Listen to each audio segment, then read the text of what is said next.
आज आपल्या सर्वांच्या घरी गौरीचं आगमन होणार आहे। गौरीला भाजी भाकरीचाच नैवेद्य दाखवला जातो। गौरीच्या नैवेद्याच्या ताटात गौरीला आवडणारी शेपूची भाजी केली जाते। ती कशी करायची ते पाहूया। शेपूच्या भाजीची एक जुडी घेऊन निवडून स्वच्छ धुवून बारीक चिरून घेतली। भाजीला फोडणी देण्यासाठी गॅसवर कढई ठेवली। कढईमध्ये फोडणीसाठी तेल टाकलं।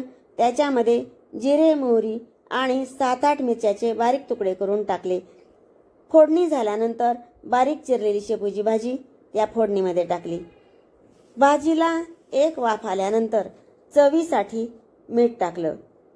मीठ व्यवस्थित हलवून घेतल्यानंतर भाजीला एक वाफ आल्यानंतर त्याच्यामध्ये मी अर्ध वाटी मुगाची डाळ टाकली आणि मुगाची डाळ टाकल्यानंतर भाजी व्यवस्थित शिजल्यानंतर त्याच्यामध्ये अर्धा वाटी जाड शेंगदाण्याचं कूट मी टाकलेलं आहे।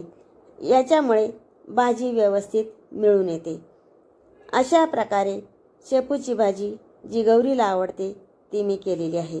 भाजी व्यवस्थित शिजलेली आहे आणि आता ही भाजी मी काढून घेते आहे। तुम्ही सुद्धा अशाच प्रकारची भाजी नक्की करा। धन्यवाद।